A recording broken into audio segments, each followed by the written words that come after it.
Almighty God, Lord, we thank you for the Sabbath. We thank you for the studies that we have as you lead us and guide us through Desire of Ages, and helping us to use the lines to understand, that we might grow each of us might grow in our own experience, painful as it sometimes is, discouraging as it can be at times, and wearying, but knowing that day by day that you are with us, leading, guiding, and directing, giving us comfort, and teaching us through your messengers. We ask you for the presence of the Holy Spirit to continue to pour out. Lord, we are repeating the messages of the latter rain and confirming them in our hearts and strengthening our belief and our understanding. We ask that you be with us and continue that today, that as we have been in many different directions of things that we have learned, that all these things connect. And may you bless us today, that more and more become connected, that we can see with clarity. And may our hearts, through our experience, be filled with empathy, with your love for others, that we might perfectly reflect your image. We praise you for this blessed opportunity. We thank you and we ask all this in Jesus' name. Amen.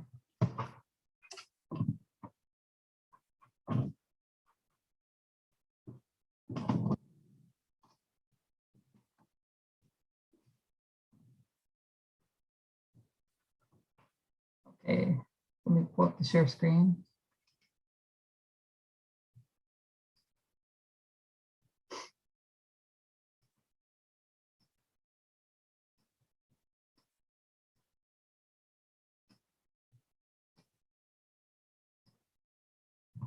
Okay, I think I undid everything that needed to be undone and clicked on everything that needed to be clicked. You can all see it, right?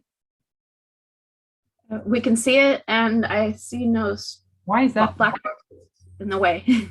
What? I see no black boxes in the way, so it looks good.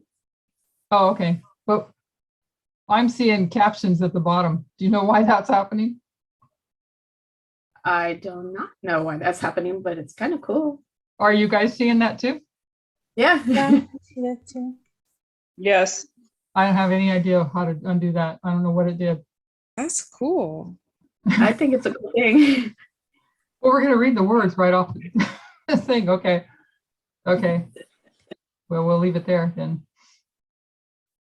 Okay, so this was the Speaking of a Nation, and it follows after what Christina did last night with the introduction to modern Israel, I think was the title, leading up to eventually the structure of our Alpha. I was thinking that was closer, but that's a little ways further ahead.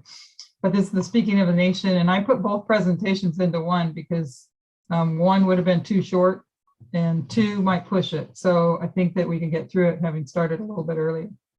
So she wants to continue with some understanding of Millerite history. If you remember last night, Christina was talking about that Millerite history. It could be distracting by watching that, but anyways. So by understanding Millerite history, what seems to happen every time we begin, we spend a lot of time on review.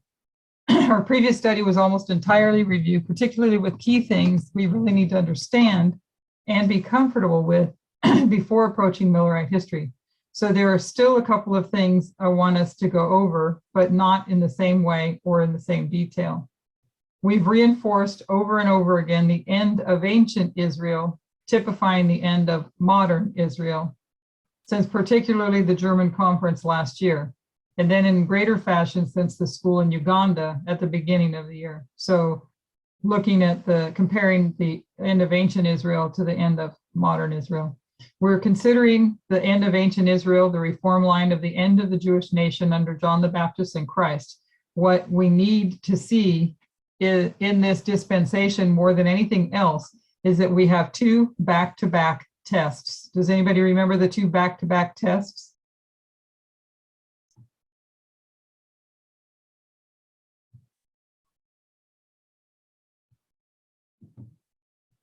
Nobody?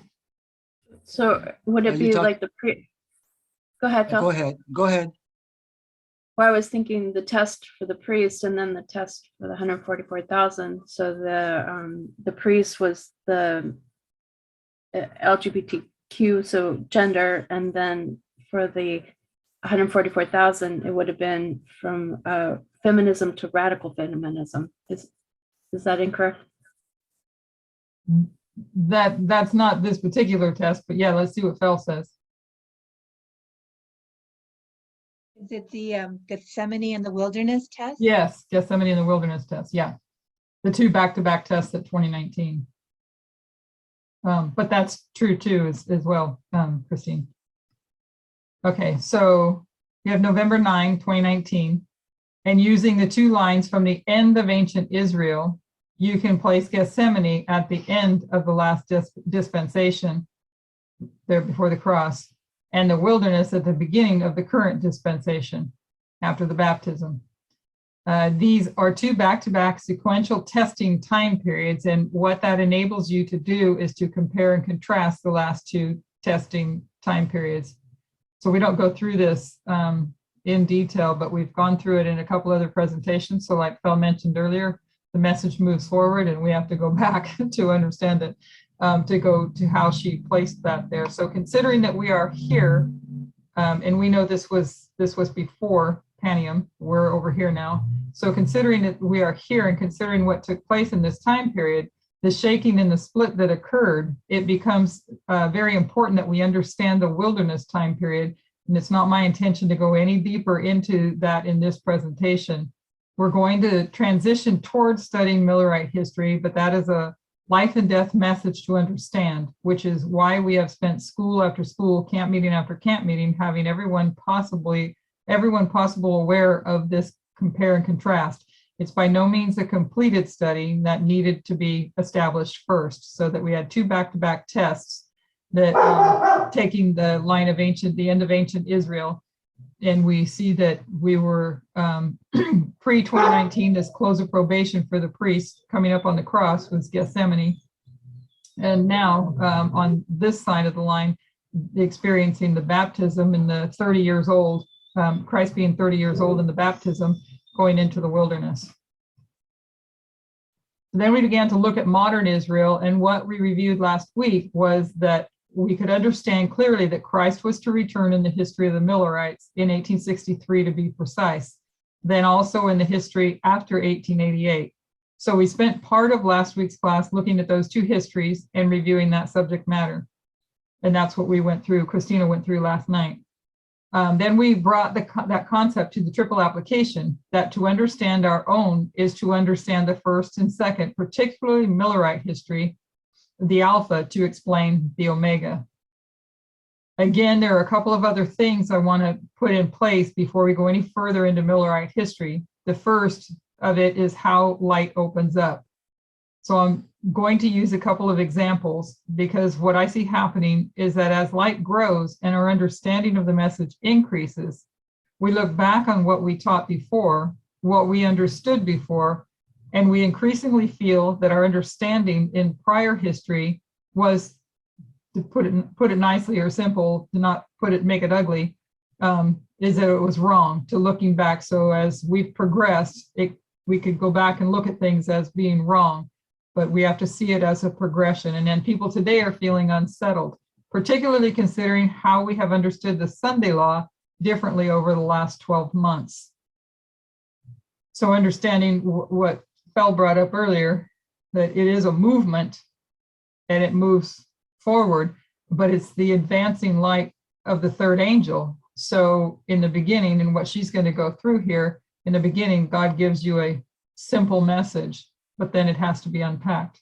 So, but in other areas as well, many are feeling unsettled at how we are as people, some people place it, changing the message. if we made mistakes back then, how do we know that we're not making mistakes now? And the suggestion people are putting out there is that our message, or what particularly the elder Parminder and myself are doing, is pointing to things that used to be taught in this movement and calling them error. And that makes people feel, I don't want to put it in an ugly fashion on those people. I don't believe they have any of that type of intent. So I'm just going to say that it unsettles them and that it is reasonable. But I want to explain how I see it from my perspective. And I'm going to use an external secular example and then an internal example.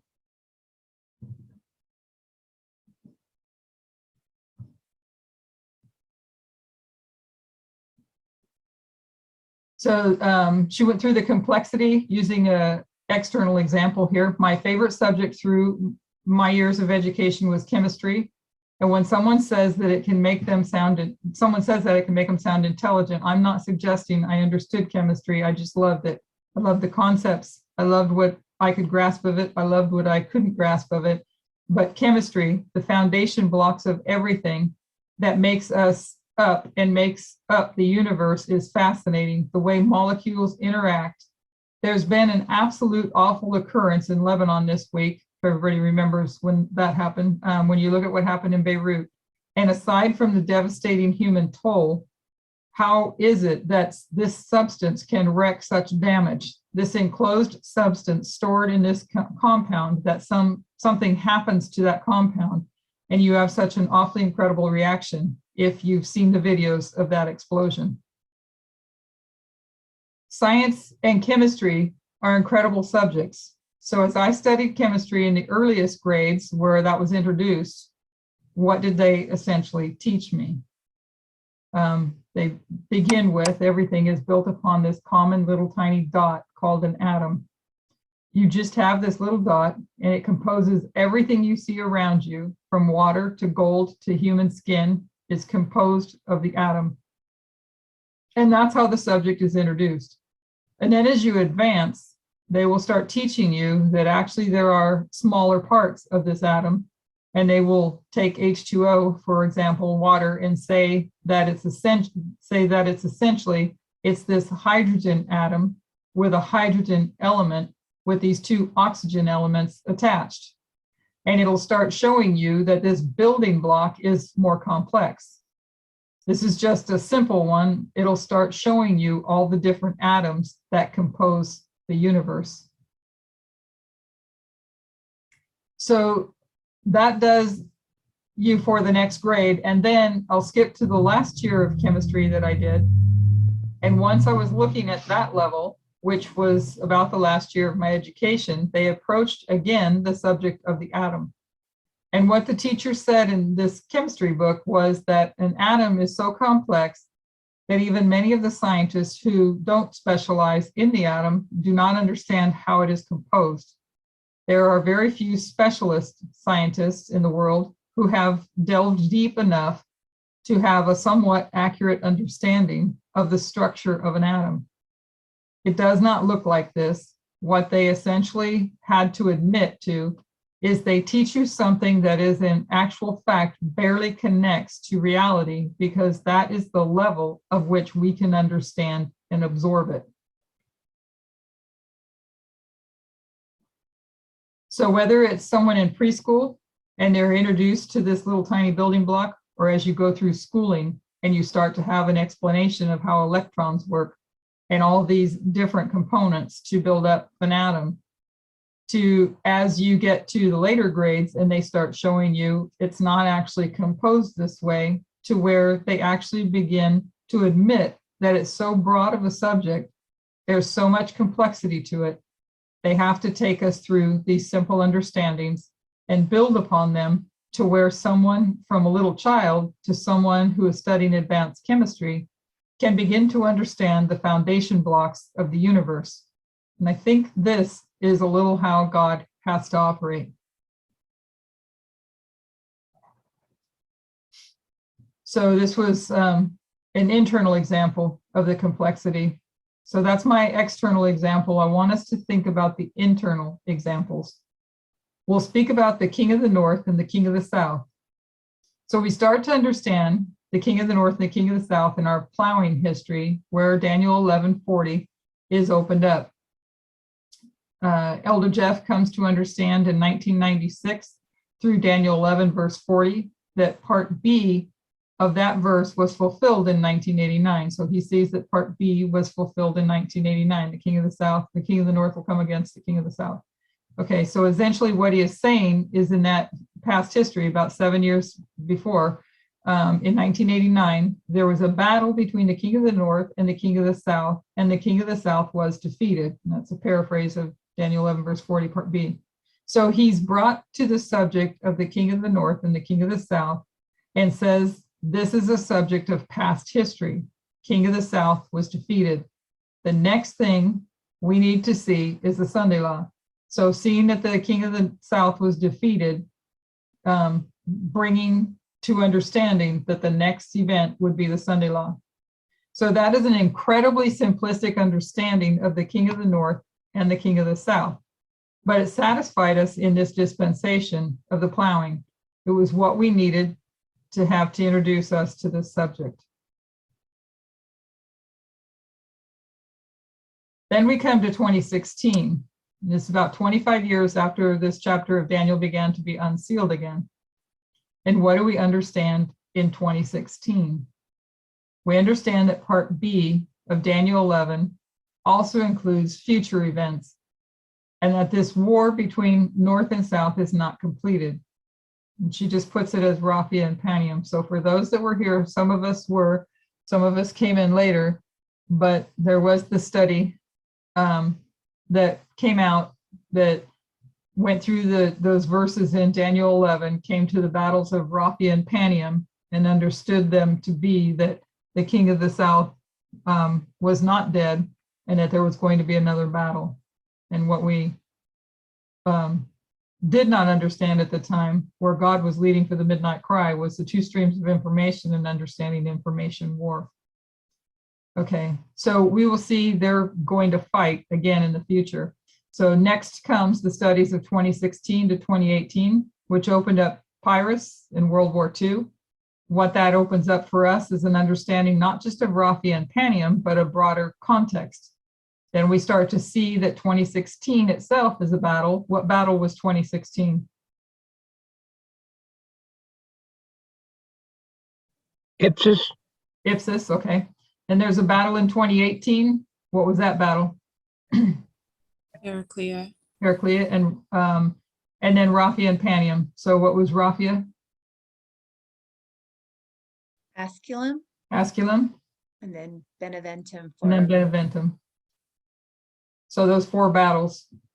So a lot more complex than what we saw back here.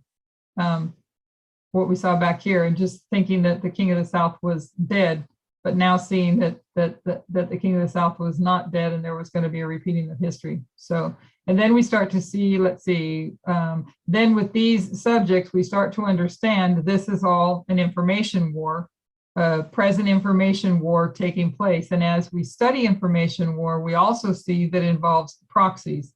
It's a proxy war as well. So you had the war, the information warfare that goes on, but we also see the proxy wars within the great controversy of the United States and its proxies, and Russia and its proxies, the battle for spheres of influence. Then we start to understand the concept of the deadly wound and the death. And that explains to us 1989 to 1991 in connection with that Panium to Sunday law. So now even the Sunday law itself becomes a part of that subject of the king of the north and the king of the south. Then we start to understand World War I, and that goes back and explains two particularly previous wars, the Gulf War and the Iraq War, and other waymarks as well.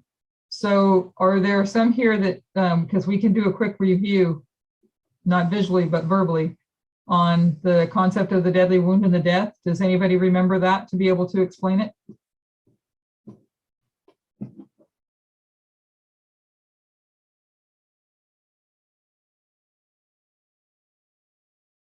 What did she mean by the deadly wound and the death, and where did that come from? It started in Go ahead, Phil. You mean from the time of Napoleon, when Pope Pius XII was captured in, I think, 98, and then he died in 99. Is that what you were looking for? Yeah, and what was going to happen after that? So there was a death, a deadly wound and a death, then what would happen after that? Then a There's resurrection. oh no. Yeah, then a resurrection. So by comparing and contrasting Daniel 11 verse 40, if the king of the north receives a deadly wound and dies and resurrects, then we would know that the king of the south would receive a deadly wound and die and resurrect. So in 1989, you see the king of the south receive a deadly wound in 1989 and a death in 1991. So you know it would resurrect. And then it would have its final, we won't go into how we get here, but it would resurrect through this history and then receive a deadly wound and a death of which it will not recover. And somebody else was, I think Christine and maybe somebody else was going to add to that. I was going to say what Phil said. Okay, anybody else? Okay. Just trying to, on the concepts, I do remember that we touch the concepts as they're mentioned so that we can stick in our minds. Okay, so this is just a quick overview. There are other details that are start to open. Now we've gone from the plowing history where we look back at this simple explanation. So we've gone from that simple explanation, as you would think of Adam, and say 1989, King of the North, King of the South, complete. And we end up with instead a complex, beautifully constructed understanding of the time of the end, all the way to verse 41, the Sunday law. Information war, opening up, even the subject of Islam and proxy wars. The connection between this war with the King of the North and the King of the South and the subject of Islam, how they relate to spheres of influence, Saudi Arabia, Iran, Libya, Yemen, Syria, Afghanistan, Ukraine, Venezuela. It becomes a global message beyond Russia and the United States. And I think in the previous one that I did, she talks about how with FFA, with the nationalistic view, you couldn't see this, couldn't see the great controversy in this global view, the message through this global view. You could see it through a nationalistic view. We've been following quite a similar train as how we need to be educated about the atom. It starts simplistic. You look back and you think Elder Jeff was wrong to say Daniel 11:40 Part B was fulfilled in 1989, but was he wrong? He couldn't say anything more. He's limited because we are limited. We can only absorb so much at each step. So it has to take 20 to 30 years for that to develop to the understanding that we have today. And we still have more to learn. I think we can easily say that in the history that we've been through here, most of us have been here through, at least from sometime in 2019, many of us 2018, we can easily say we're slow to understand things, slow to get it. So we can see why God gives us the simplistic view and then builds on it. And because we can only absorb so much at a time. This is how the subject of the King of the North and the King of the South has opened up, but it also applies to other studies. Studies like, what does the United States look like at the Sunday law? What does a dictatorship in the United States look like? And we may be tempted to think that what we have taught in the past is error, and that can do two things. It can shake our faith in this movement and the leading of God, or it can build our faith in this movement and the leading of God. To be frank, I do not understand why this process shakes people's faith in God's leading of the movement.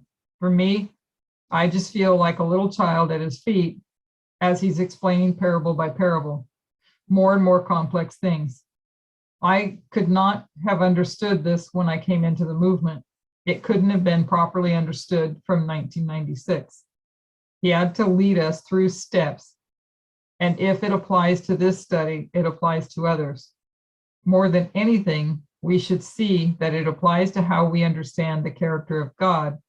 Because if God has to teach us of the external events in this fashion, how slow are we to understand the nature of Christ's kingdom and the character of God? That is also done through these gentle, incremental steps. They may not feel gentle if you're in them.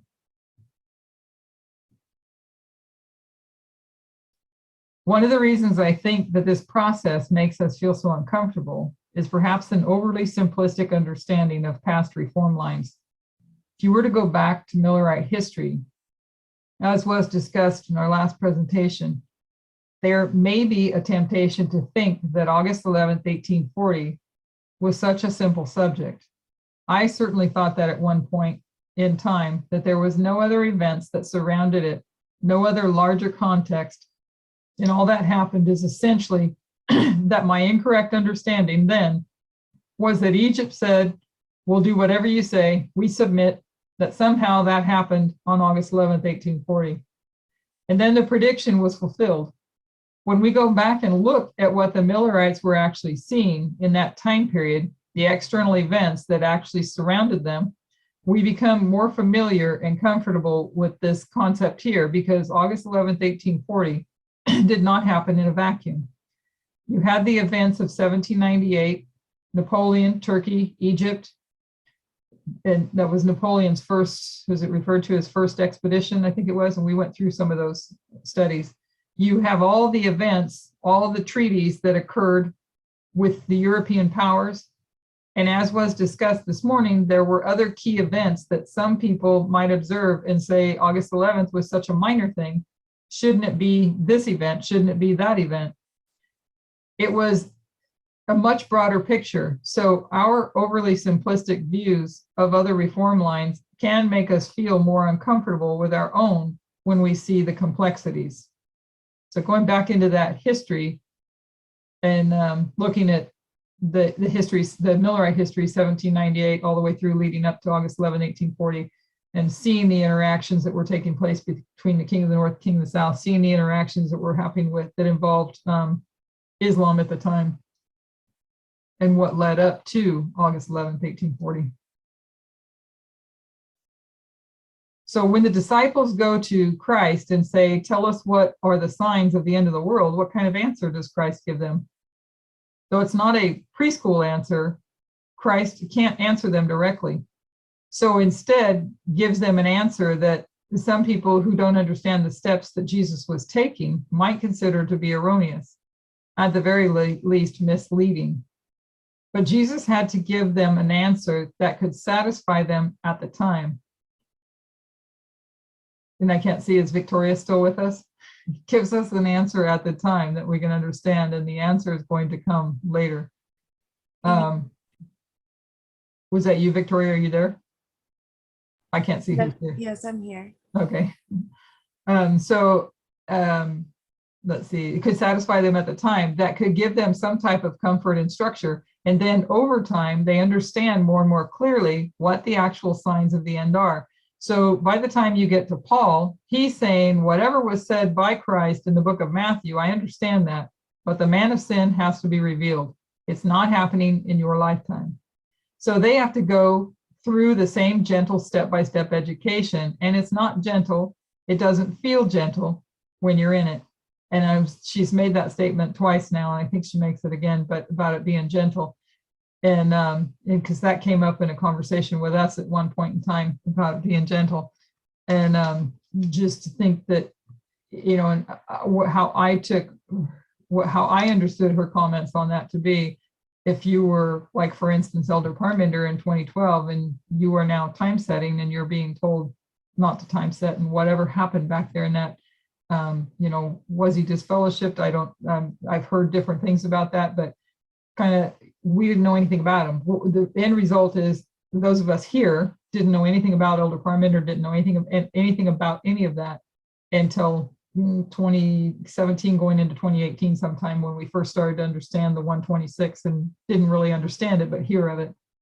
So it's not gentle to go through the experience. But we can see how God has taken us through steps to help us to understand, if that made sense. So when I and others teach, I don't want to suggest that those coming before taught all these terrible errors that we need to repent of. All that we're saying is that the movement is advancing, and with the advancing light, and that can tend to, moving with the advancing light, and that can tend to make the previous light look too simplistic. That light was exactly what we needed, what we could absorb to get the point in that dispensation. I hope that through my model of words, the point of that is clear, and I'll remind us of that as we go through. So that's the first thing that I really want to put in place before proceeding. The second we'll begin to discuss. I'm going to take you again back to the end of ancient Israel. As much as we try to move into the Millerites, it seems impossible to move on from that history, but it's just to make one point, if you can bear with me. I do remember this history as well, where she kept wanting to get through. I don't know if anybody else does, kept wanting to get to the Millerite history, but stuff kept coming in first before, it had to be put in place first. So you have ancient Israel, and we're going to look at the three groups in ancient Israel. You have their overarching reform line. And then you have the first group called, so you have the reform line from birth all the way to the second advent. And then you have this first group called the disciples. We see 4 harvest times. There's harvest, harvest, harvest, and harvest. When we look at the structure for the end of ancient Israel, you have 3 groups called disciples, the Jews at Pentecost, and then the Gentiles. And I want to make the point that it's 3 groups. Was it 3 groups or is it 4 groups? I'm going to argue that it's 3 groups. You have the disciples, and then they go back to the Jewish nation at Pentecost. Then you have the Gentiles beginning their harvest from the world at 34 AD, which lines up with the Sunday law. So you have 3 groups called, 2 belonging to the church and 1 belonging to the world. The reason I say 3 groups called, because who represents the 144,000? So that's a question for you guys. Who represents the 144,000? John the Revelator. John the Revelator. So John is in his time of trouble up here. It is death decree, getting thrown into boiling oil, getting sent to the island of Patmos, witnessing the second advent. John, we can conceptualize it as a separate group, the 144,000 as a separate group, but he's composed of the first group called. He's composed of these disciples. So there are 3 groups there are a select few who will live for this dispensation, who are called to be among the 144,000, but they are drawn out of this first group. So you have 3 groups called, and I want to ignore the 144,000 because it's not separate from the 3. It's just composed of from what was already called. And we title these the priests, the Levites, and the Nethinims. 3 groups called, 2 from the church, 1 from the world. So when did we understand those 3 groups? Where do we get them from? Because it wasn't from this structure. Understanding these 3 groups at the end of ancient Israel occurred after we'd already understood that there needed to be these 3 separate calling outs. So where did we understand these 3 groups? Where did they come from? Ezra 7:9. Ezra 7:9. We got it from our understanding of Ezra. I just wanted to remind us that it fits perfectly with the end of ancient Israel, but we didn't get it from them. We didn't get it from ancient Israel. We didn't understand those 3 groups from understanding this reform line. To rephrase that, there are 3 groups for ancient Israel, 3 histories for ancient Israel, 3 histories for modern Israel. So the understanding of the 3 groups comes from Ezra 7:9. Was understood first, but we see the same thing in the end of ancient Israel. 2 groups and then a 3rd group. So 3 histories for ancient Israel. They're called out of Egypt, they're called out of Babylon, and they're called out of Rome. You have the Alpha and you have the Omega. And then there's 3 histories for modern Israel. You have the Millerites, the 1888 history, and then the history of the 144,000. You have the Alpha and the Omega. And it's the Omega history of ancient Israel that we've been studying over the last months to understand ours most clearly, our own. When we discuss the three groups that are called out, which history did we first understand that from? Because it wasn't Rome. So when we discuss the three groups, we just had that answer. Which history did we first understand that from? Because it wasn't Rome.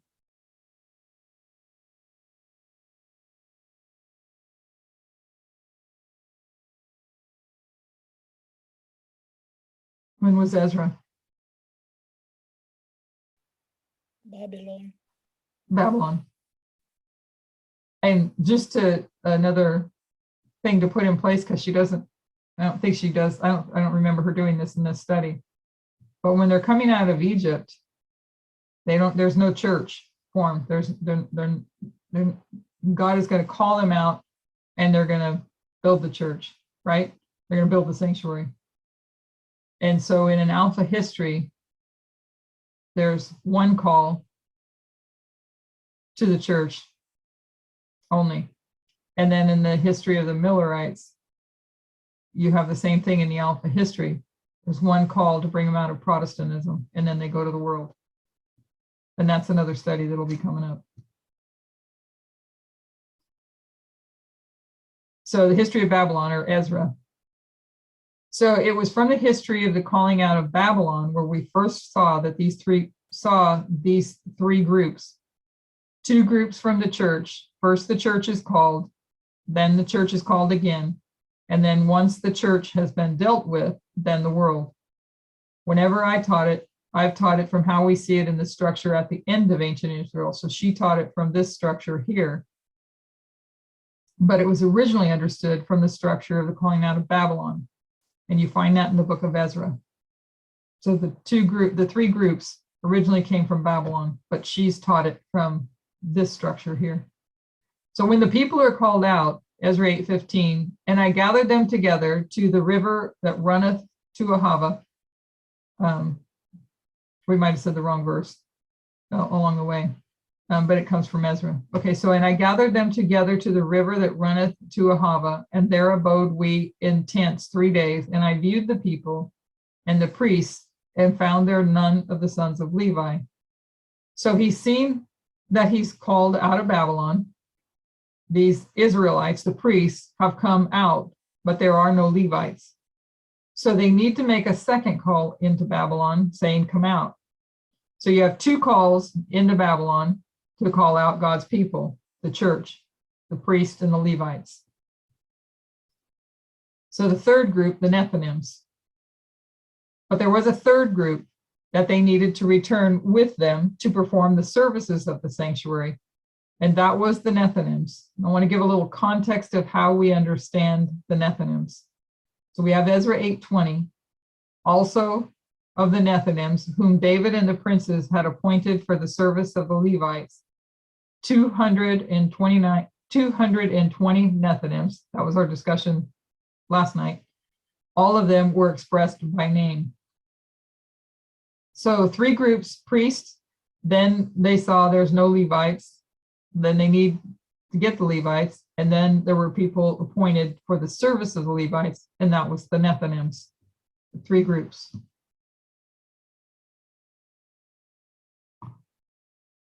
So I want us to have a quick review of where these Nethinims came from. And you can find the story in Joshua chapter 9 about the Gibeonites. We won't read the story, but we'll paraphrase some of it. So this is the Gibeonites' deception. And quoting from Patriarchs and Prophets, I believe it might be in here later, sorry. So when the kings gathered themselves together to fight with Joshua and with Israel with one accord, and the Gibeonites had seen what had happened to Jericho and to Ai, and to save themselves, because they were fearful of what happened to Jericho and Ai, to save themselves, they engage in this deception of Joshua and Israel. So paraphrase as she said. And by this deception, Israel comes into league with the Gibeonites, and then they realize they've been deceived, but they can't go back on their word. So they're stuck with the Gibeonites now. Joshua 9:27, and Joshua made them that day hewers of wood and drawers of water for the congregation and for the altar of the Lord, even unto this day, in the place which he should choose. So these Gibeonites, they're not Israelites. They have formed by whatever means of deception this alliance with Israel, and Joshua appoints them essentially for the service of the sanctuary. So they are to assist the Levites. They saw what happened to Jericho and Ai, and they wanted to link themselves with Israel. So to read a commentary on this, their lives were spared, and they were incorporated with Israel in the association with the service of God's house. This position made them as unlikely as possible to seduce Israel from loyalty to Jehovah. So if we can see the wisdom of what Joshua has done under God's direction, you have people who are not Israelites that are now in league with Israel. So what he is going to do, so they don't draw the people away from the sanctuary, away from the worship of God, he gives them a position in the sanctuary service itself. The Gibeonites were afterwards known as Nethinim, that is, given, meaning given. So this is where the Nethinims are said to have come from. To quote Patriarchs and Prophets 506, paragraph 2, she speaks about this incident with the Gibeonites, that they were permitted to live, but were attached as bondmen to the sanctuary service. They gratefully accepted these conditions as conscious that they had been at fault and glad to purchase life on any terms. Behold, we are in thy hand, they said to Joshua, as it seemeth good and right unto you to do unto us, do.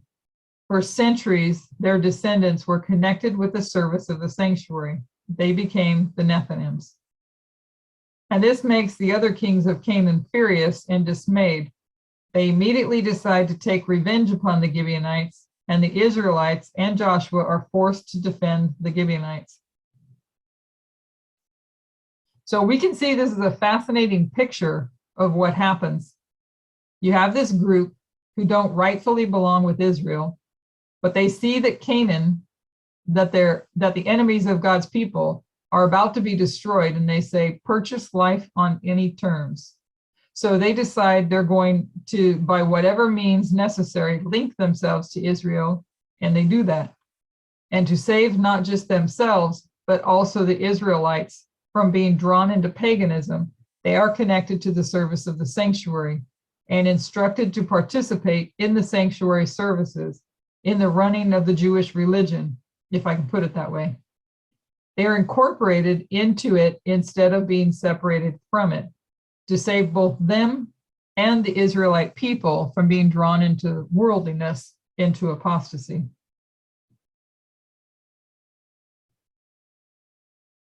When they do that, the kings of Canaan outside of the Gibeonites become infuriated at them, and they decide to make war with them. And it's the Israelites that are forced to step in and defend them. And without going any further into that, if you can picture in your mind the type of parable that is creating. All I wanted to do was explain this third group, that there were three groups associated with the service of the sanctuary. Two were Israelite, but one was not. One came from the outside of Israel. Two belonged to the church, one belonged to the world. So you have two that belong to the church and one belongs to the world. So when the people are being called out of Babylon to go back to Jerusalem to reinstitute this sanctuary, the sanctuary services, they need three groups to leave Babylon. And you have priests called out, Levites called out, Nethinims called out. We first understood that from the book of Ezra, which explained this middle history here, the book of Ezra, as they're called out of Babylon. And when I have taught it, and we've gone into the history of Rome, we demonstrate how that is evidenced in the calling out of Roman paganism, if I can simplify or remind us, of the Apis bull and what we discussed then, what people were being called out of.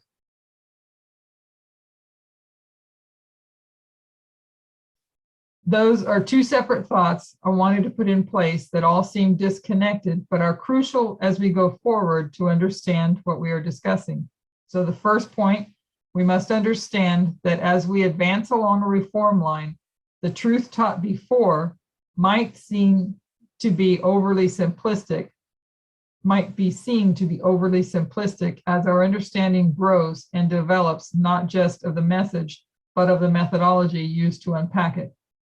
And two, if we can be comfortable with the concept of the second point, I wanted to remind us of where we get these three groups from: priests, Levites, and Nethinims.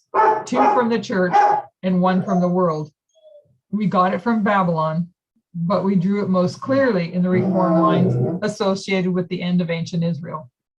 And then we apply that to the end of modern Israel and see two calls for the church, then to the world at Sunday law.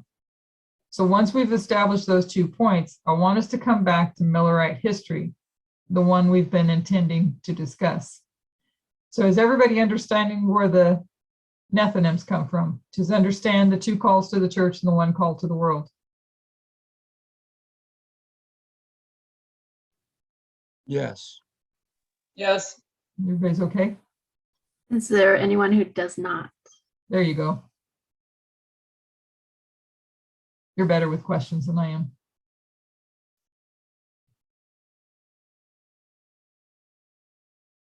Okay.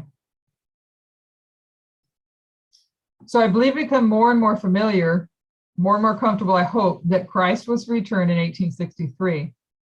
We have to start considering that if Christ was to come back in 1863, what we have needed to see fulfilled, what would we have needed to see fulfilled in prophecy for that to be a viable concept? So if we could see that, what would we need to be able to see here that would make that a possibility? To do that, I want us to actually look at the great controversy, and we're going to begin 440.2 and go to 442.2. We'll skip some small parts to keep our flow of thought. She's speaking about Revelation 17, this beast rising up out of the earth, and she says, what nation of the New World was in 1798 rising into power, giving promise of strength and greatness and attracting the attention of the world? The application of the symbol admits of no question one nation and only one meets the specifications of this prophecy. It points unmistakably to the United States of America. So you have 1798, the USA is rising in power, and she's discussing that beast that rises up out of the earth. The next paragraph, and he had two horns like a lamb.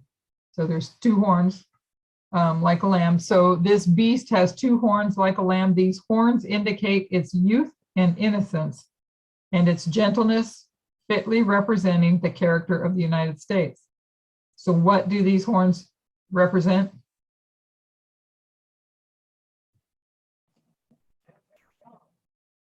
Republicanism And Protestantism. and yeah. What does this sentence right here say?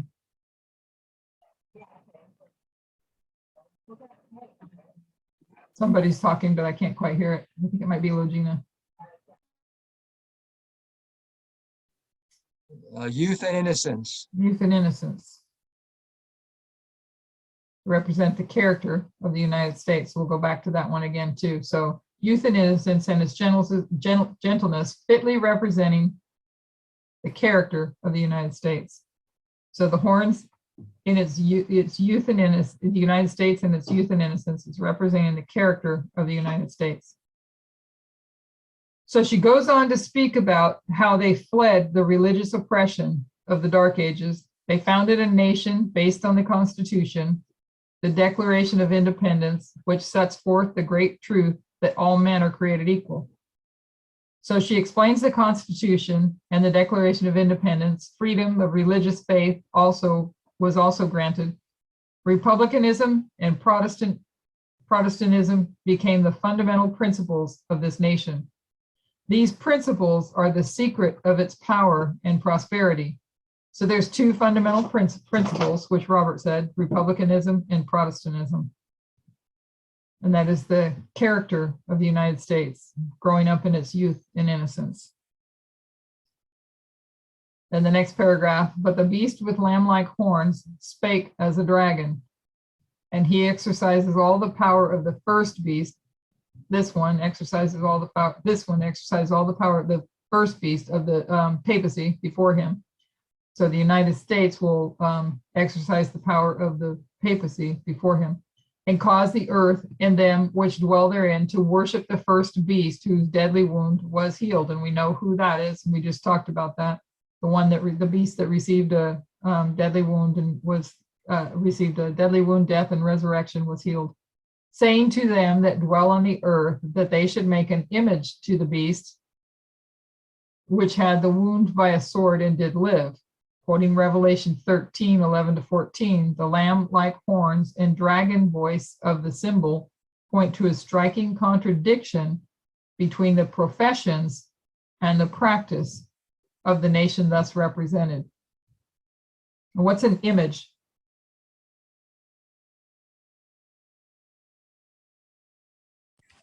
Copy. A copy. Yeah. So it's the lamb-like horns and the dragon voice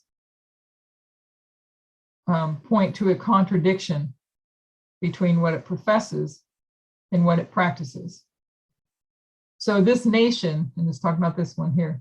So this nation has two things. It has the lamb horns and a dragon voice.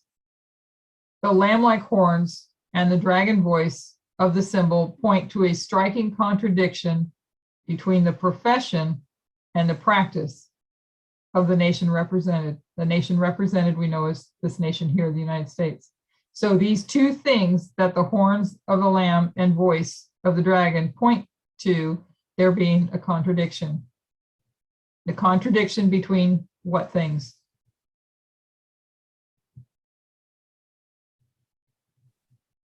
Between what they speak and what they practice. Correct. Professions and practice. It's professions and it's practice. So which one represents its profession? Yeah. Lamb-like horns. Lamb-like horns. You have two things. You have the lamb-like horns and you have the dragon voice. Then you have two other things being compared to them. It's profession and it's practice. So what is the profession associated with and what is the practice associated with? Logina says it's the, that the profession, you said the profession is the lamb-like horns, correct? Did I say that right? I think it was me, Elaine. It was Gloria. Sorry. Gloria, perfect, Yeah. sorry. I don't see names in front of me when I have the screen, so I have to try to identify the voice. So sorry about that. It's Gloria. So, so you said the profession is associated with the lamb-like horns, correct? Yes. Yes. So the lamb represents its profession. What does the United States profess? What does it mean to profess? What does it mean to be professing something? It's like a claim. They claim to do it, They claim to do. right? It's But they Claiming don't, the yeah. what they claim and what they actually do are two different things in this case. And what were you going to say? Was that Gloria again? Yes, they're claiming to uphold the Constitution. Yeah. And this is, Elder Tess says, I suggest the following. She discusses the lamb-like horns, and she links them to the United States Constitution, which Gloria just mentioned, and the Declaration of Independence. Those are the two particularly highlighted things that make this beast lamb, this beast like a lamb, the Constitution and Declaration of Independence. This is what the United States professes to be. The Constitution is the profession of the United States. It's professing this Constitution is what we stand for. So I can say that I profess that all men are created equal. That's what I profess that looks lamb-like. The lamb is profession. The lamb-like horns, the Constitution, the Declaration of Independence, this is the profession of the United States, what it's saying that it believes in. So the United States believes in Constitution and the Declaration of Independence, and that is its profession. If we were to go back to previous studies about modern day Protestantism, and we discussed that article, it was an article, I think, from Adelaide. It was an Australian newspaper that spoke about how Protestant churches in America today are trying to return to the model of the papacy in the history of the 1260. And they make that point very clear. So that Protestantism today, when we go back to those studies and see that those people that we listed, we discussed Donald Trump, his administration, the people that he's appointed to lead these 7 mountains of society, social society, what constructs society, what do those people profess to believe?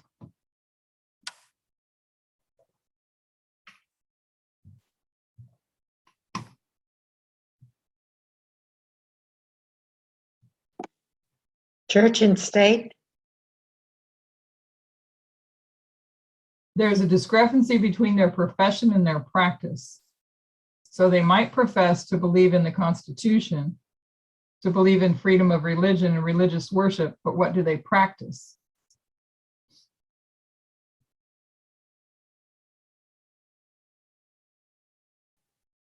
Church and state?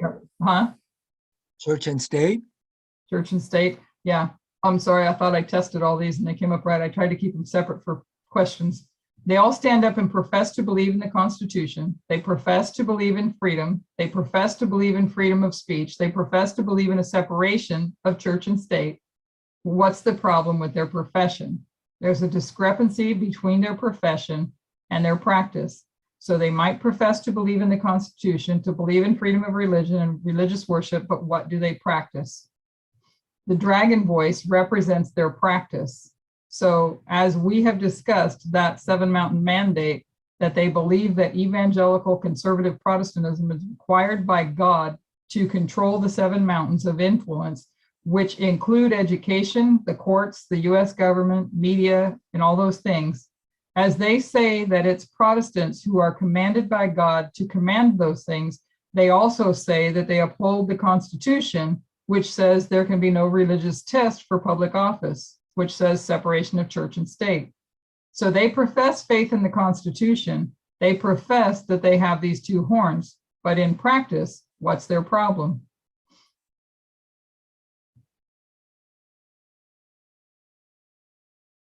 In practice, they speak as a dragon.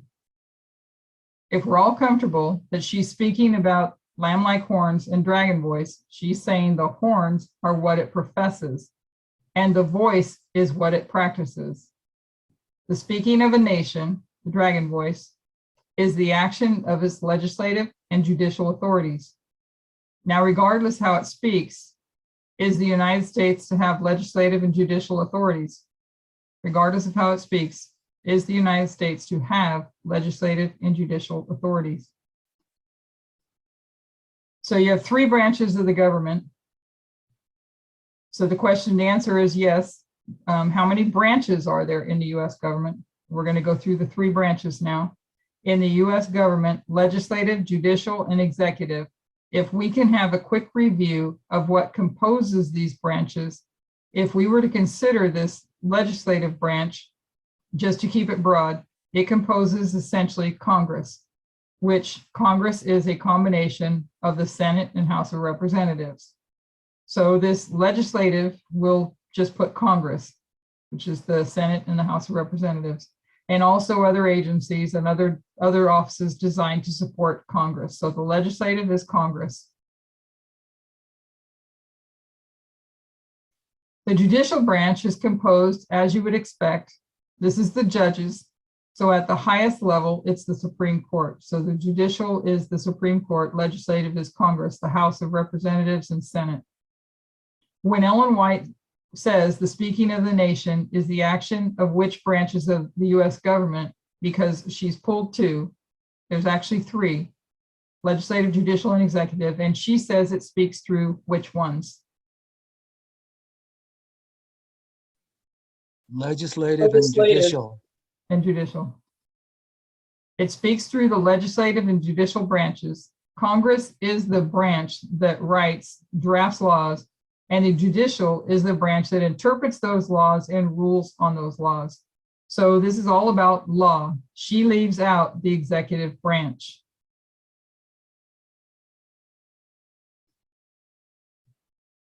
I want us to start to consider 2014. 2014 was a Sunday law. What problem do people have with 2014?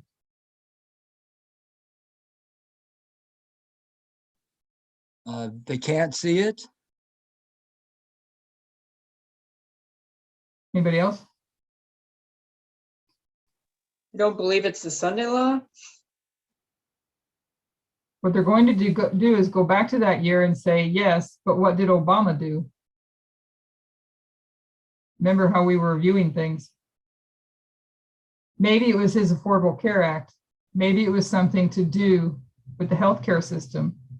But where is all of their attention? Which is interesting because you remember the quote that I found and put in the chat earlier about opinion. And the reason I was looking that up was to find something about perspectives and knowing different perspectives, because what was our perspective in that history? Prior to 2018, what was our perspective on where the Sunday law comes from? From the executive.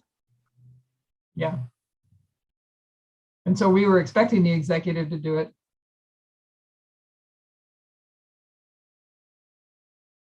It's essentially the executive branch, but when the nation speaks as a dragon, where is it going to speak through? The legislative and the judicial. So if we want to understand 2014, we'll look back and see the steps the legislative branch took and the judicial branch took. And it should be easy for us to see that a Sunday law can occur while you have someone like Obama in the White House. Because if you just focus on what Obama was doing, the problem you're going to have is when Ellen White says this dragon speaks, it's not speaking through the executive. It's speaking through the legislative and the judicial.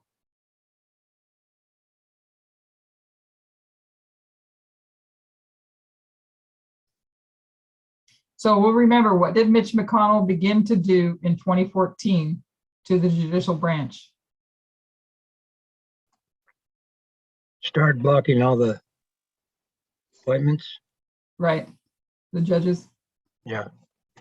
So he started, they were blocking Obama from appointing judges, the executive branch from appointing judges.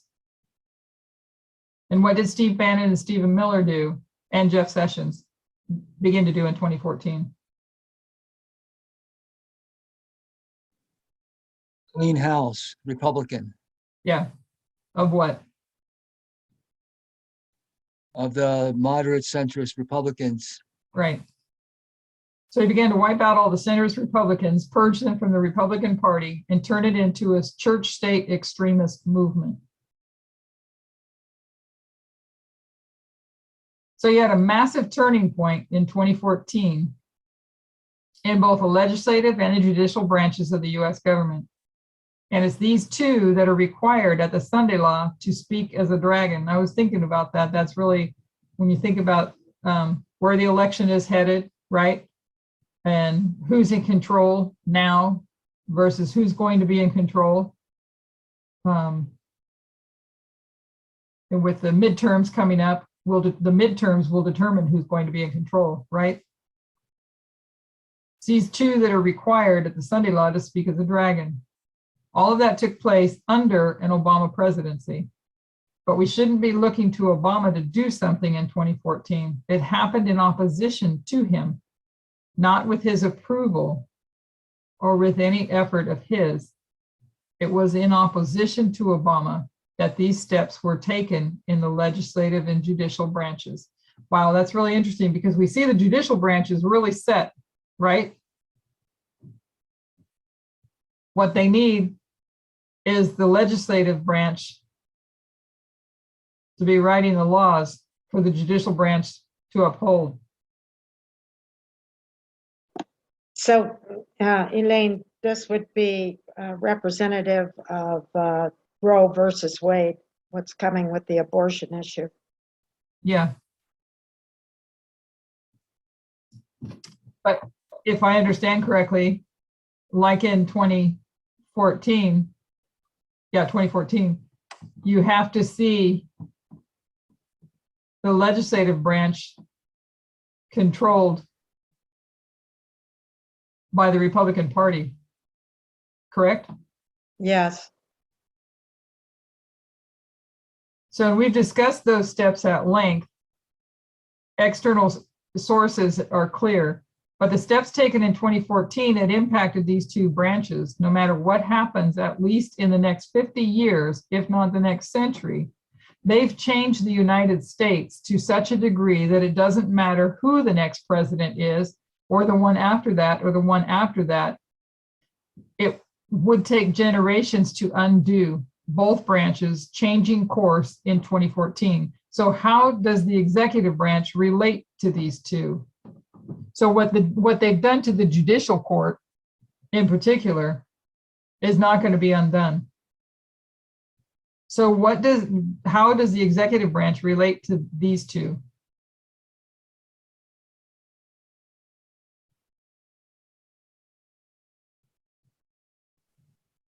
How does the executive branch relate to the legislative and the judicial?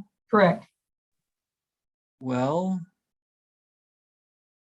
there's nothing much, there's not a whole lot he can do if legislative make the rules and the judicial agrees with those rules. The only thing the executive can do is to veto it, but then the legislative can come over, what do you call that? Veto the veto, and then becomes law. Doesn't the executive branch nominate or choose the judges? Yes, correct. So they got that put in place, didn't they? Yeah. It's, So when they've those- already been chosen. They overrule the Democratic ones. Yeah. So when those three men, that's Steve Bannon, Jeff Sessions, and Stephen Miller, start to purge the Republican Party of centrists, so they're working in they got rid of the centrists in the Republican Party. They turned it into a Christian right extremist movement. When you have Obama blocked from appointing the judges, not just the Supreme Court, but I think there's 9 lower circuit courts, what are they setting up for?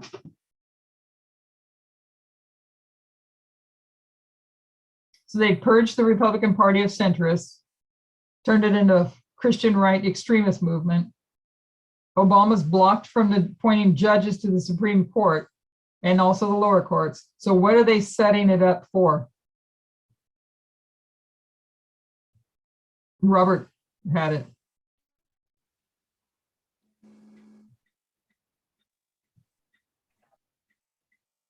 For the executive branch or Trump to put in the conservatives.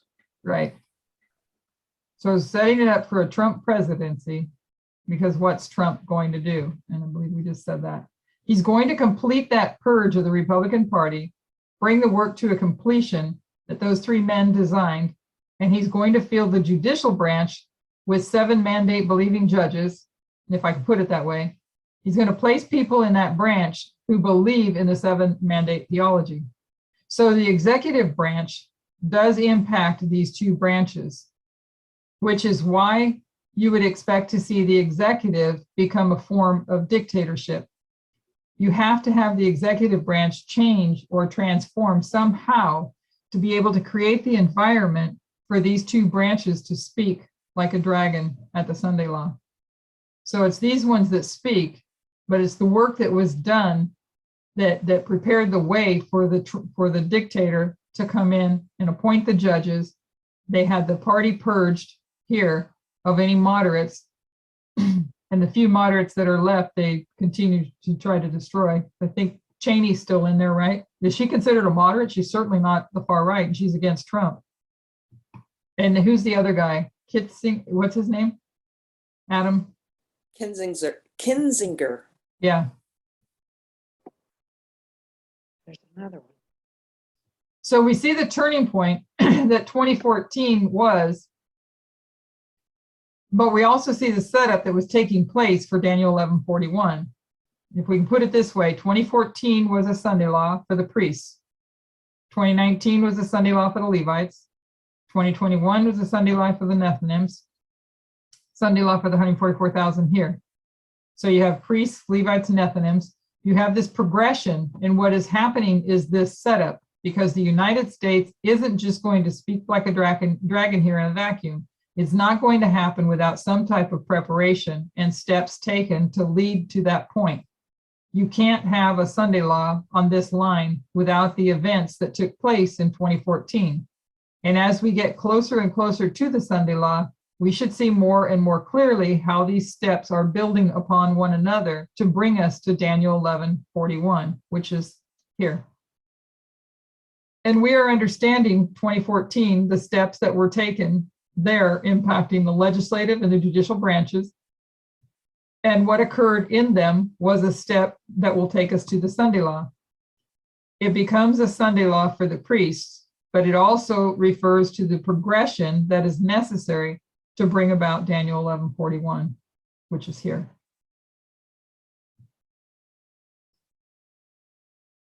But I also tried to bring back in the Trump presidency and how a change in the executive branch is necessary to set up the judicial and legislative branches where they can speak as a dragon.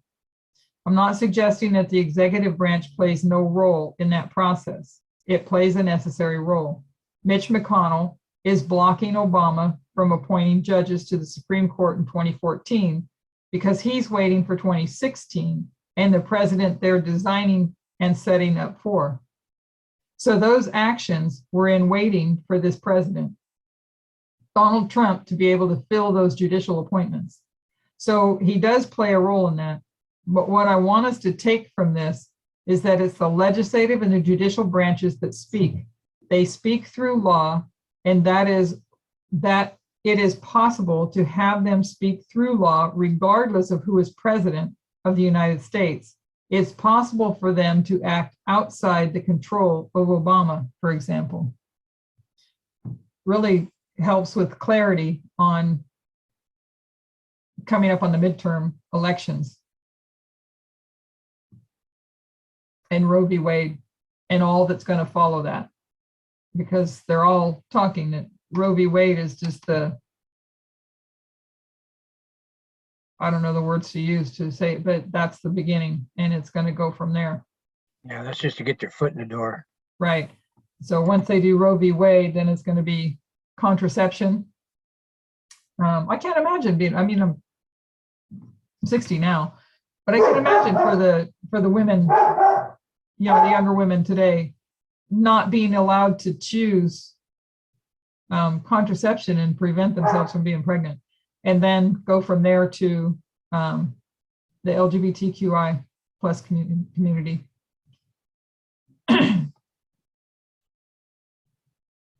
So back to the great controversy, the next sentence: by such action, it will give the lie to those liberal and peaceful principles which it has put forth as the foundation of its policy. The prediction that it will speak as a dragon and exercise all the power of the first beast plainly foretells a development of the spirit of intolerance and persecution.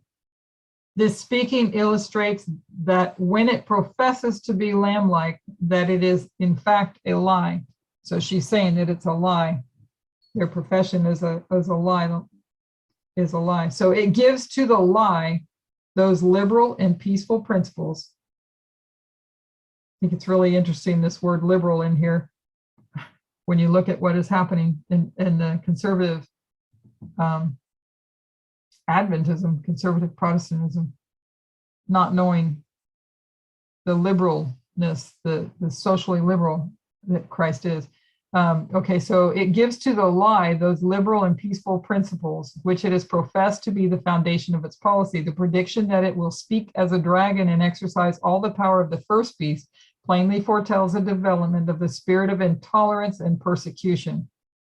goes foretelling the spirit of intolerance and persecution. So this is going to occur not as a one-off event, but through a development of this spirit. It's a process. So it develops, the development of this spirit. Such action would be directly contrary to the principles of this government, to the genius of its free institutions, to the direct and solemn avows of the Declaration of Independence and the Constitution. So it professes lamb-like horns, but it lies because it practices speaking like a dragon. I was looking at an article, I think I did read it. It was a short one on, I think it was on Clarence Thomas.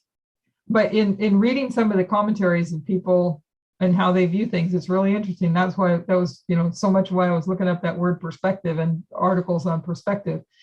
Because if your perspective is one way without the other information that would that with an open mind would change your view, it causes you, if I could find that article, I think I could find the article that I read. I just wasn't sure about everything in it and being the safety of it, but I think I can find that article that I read and I'll send it. I'll put it in the chat later, because it eventually is going to lead to a bad place and evil, because they don't want to go outside their perspective. And so that's what we're seeing when watching how people are behaving. So the founders of the nation wisely sought to guard, and it seems like that's something that this message externally what's happening, has been happening, should have brought people to look, to study, to learn, to look at other perspectives, just taking the simple of Roe v. Wade. Those that are pro-life and those that are pro-choice. It's like pro-life doesn't care what pro-choice thinks. They don't want to even know what pro-choice thinks. Because pro-life is protecting the life of the baby. And pro-life is about not murdering. And yet those very same people that believe in and are being misled, believe in pro-life, protecting the life of the child, those very same people are the ones that are not socially liberal. They're socially conservative, meaning now that baby's born, that mother was raped or incest, or the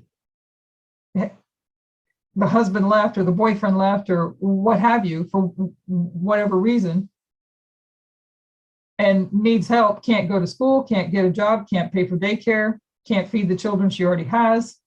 Well, that doesn't matter. You have to be tough up, pull yourself up by your bootstraps and fix your problem. And all that's done is more damage to more lives. So the founders of a nation wisely sought to guard against the employment of secular power on the part of the church, to separate church and state. Only in flagrant violation of these safeguards to the nation's liberty can any religious observance be enforced by civil authority. So flagrant violations of these safeguards, but the inconsistency of such action is no greater than is represented in the symbol. It is the beast with lamb-like horns in profession, pure, gentle, harmless, that speaks like a dragon. So it says pro-life, but it destroys, speaks like a dragon. I want us to spend some time, particularly on the last two sentences, beginning with, but the inconsistency. When we come to the Sunday law, the US government is going to speak like a dragon in practice. But what's it going to profess? At the Sunday law, what's it going to profess?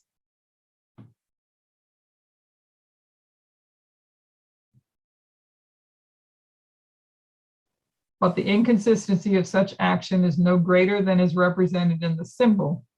It is the beast with lamb-like horns in profession that speaks like a dragon. So at the Sunday law, what's it going to profess?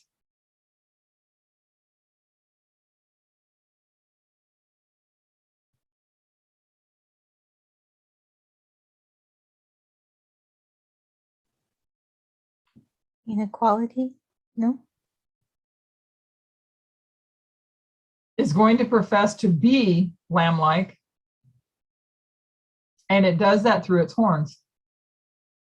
We can go through this sentence a little slower. The inconsistency of such action, the inconsistency of a Sunday law, speaking like a dragon, is no greater than is represented in the symbol, or by this parable, if I can put it that way. This parable of a lamb speaking like a dragon shows a great inconsistency, and the application of that is no less inconsistent, that the United States, this lamb-like beast that professes this, is at the same time, it's a lamb, like speaking, if it's lamb-like, it's speaking as a dragon. So it's going to be both at the same time. It's going to make its profession that it's lamb-like, and it's going to speak as a dragon at the same time. It is the beast with lamb-like horns that speaks as a dragon. So my question is, what does this beast have when it's speaking as a dragon?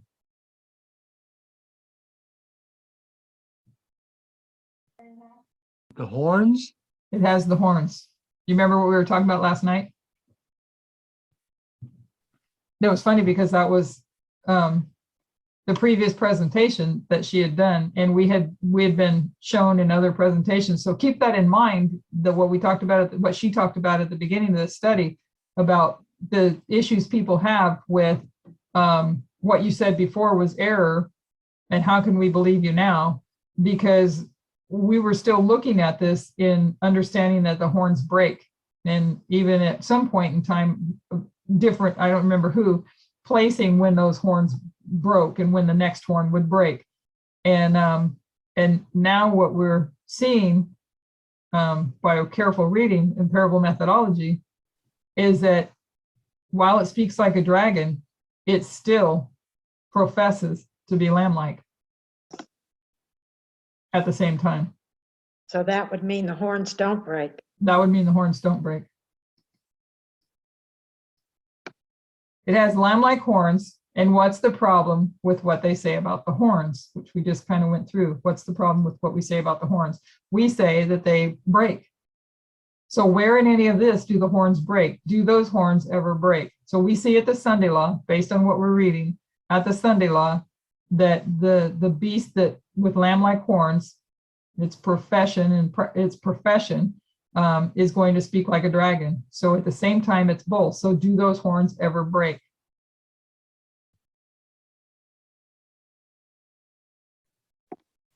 Now with this clarification, it doesn't seem like it breaks. Right. So they don't break, because these horns, they are the professions of the United States. And why couldn't we understand that before?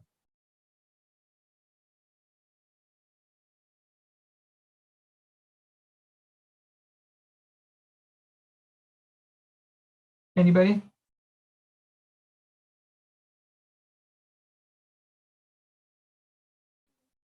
So we couldn't understand that before because we didn't know what 2014 was all about. We didn't have the light on what 2014 was all about.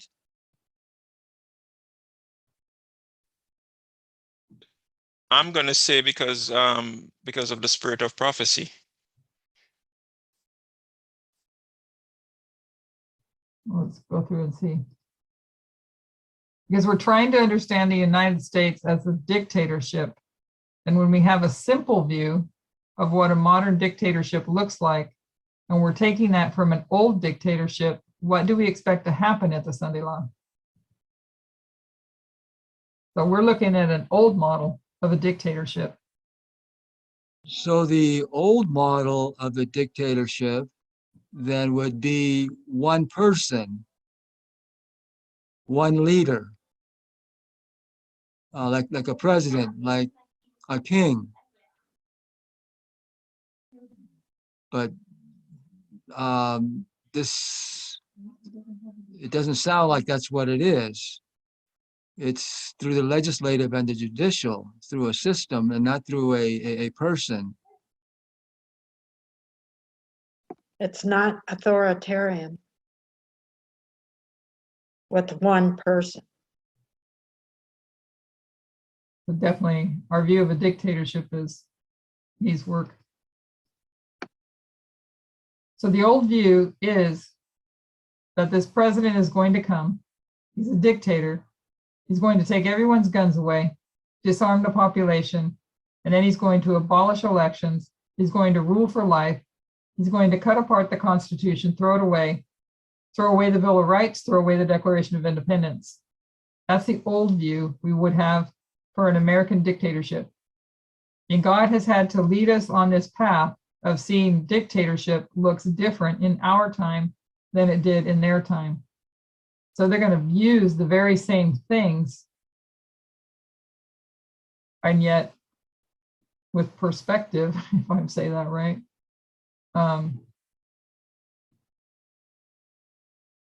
speak differently, but be claiming to be speaking according to the Constitution.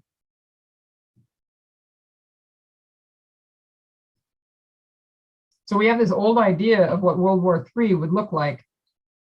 We were expecting nuclear weapons, Russian troops on American soil, and that was in 2016. This, from being a part of this movement in that time, I wouldn't say everybody would, but the way we were being led,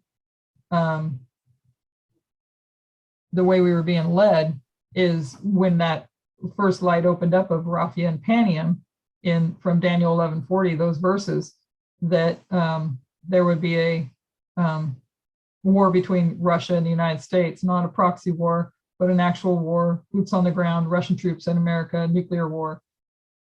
We were thinking hot war. Yeah, hot war. And we've had to let go of that and increasingly understand the message both becoming more simple and also more complex at the same time, that World War III looks different in our time than World War I and World War II. We look at what is happening in the United States today and see that our old view of a dictatorship in the United States is inconsistent with what we are taught and what we are seeing. This idea that there's going to be someone rise up who's going to abolish elections, throw away the Constitution, and take everyone's guns away from them is inconsistent with the model that God has given. When we find an inspiration, Ellen White, or even back in Revelation itself, we never see these horns broken because the United States never stops professing to uphold the Constitution.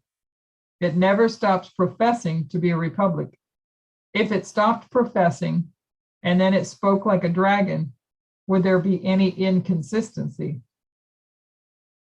That's the word she used, the inconsistency, because it's professing one thing and in practice doing another.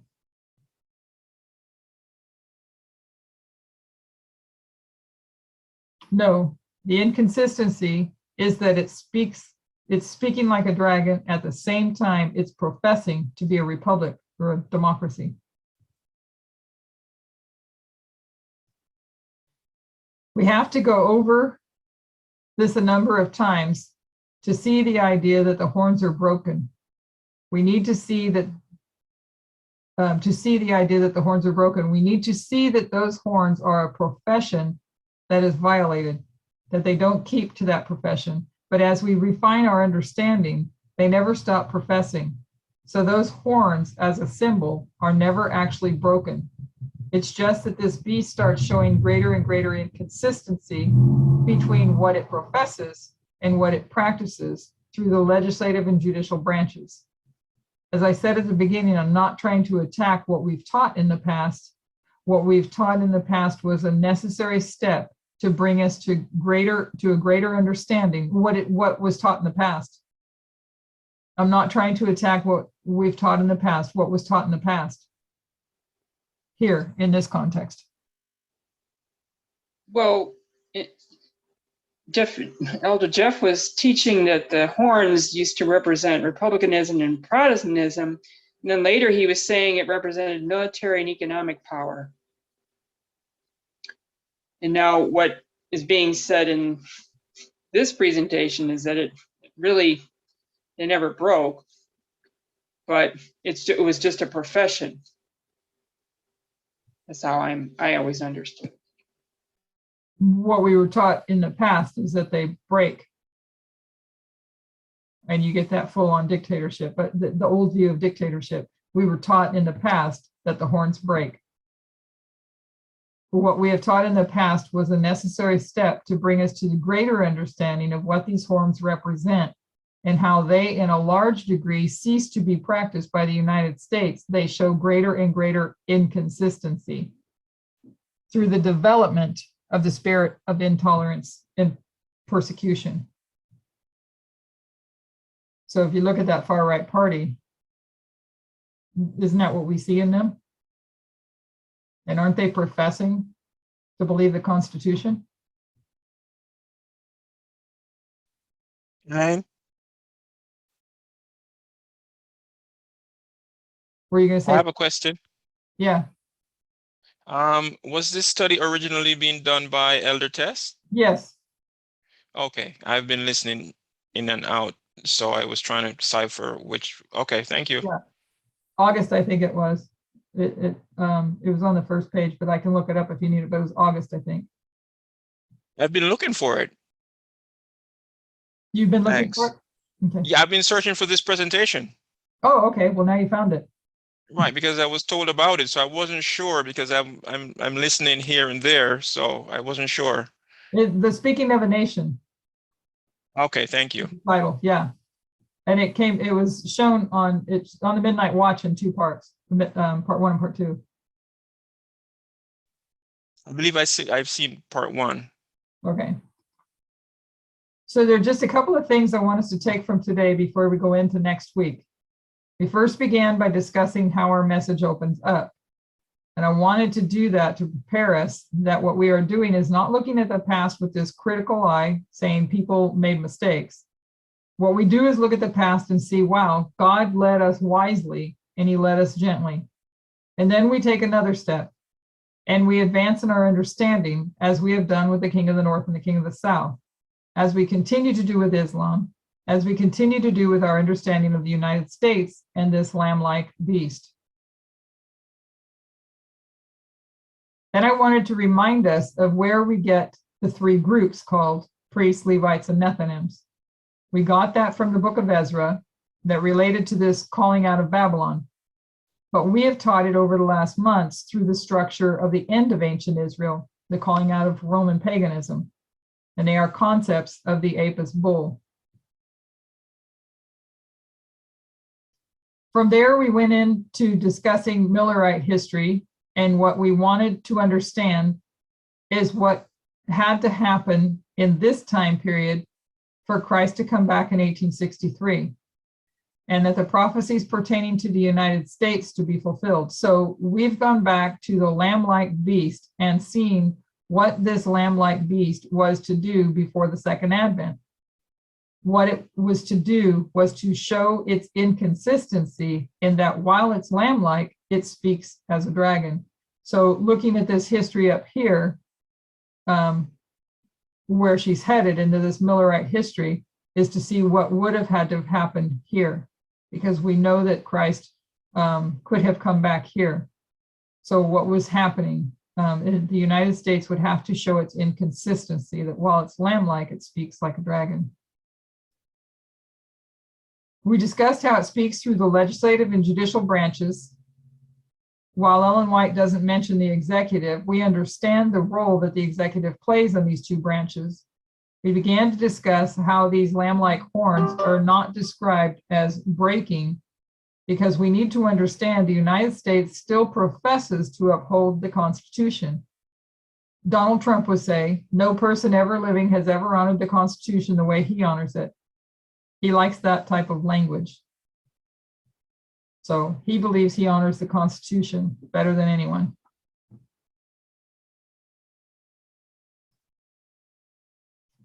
But he'll claim to uphold it.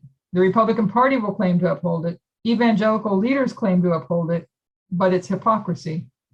It's the hypocritical beast. They profess it, but they do not practice it. And because they profess it, a great deal of people, including many Adventists, are about to be deceived. The only way that you are deceived is if you are tricked, essentially. And if the president stands up and says, I no longer profess this,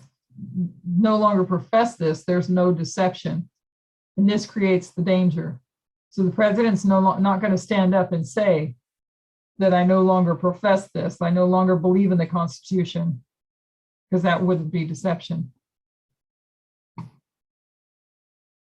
We have to understand these things because as we open up a further investigation of Millerite history, somewhere in here, the United States has to have spoken like a dragon. There had to be a growth in the spirit of intolerance and persecution that led to the point where the United States was going to speak like a dragon. I think I have that up there. Yeah, it's covered by mine. There had to have come a place here where it would have spoke like a dragon.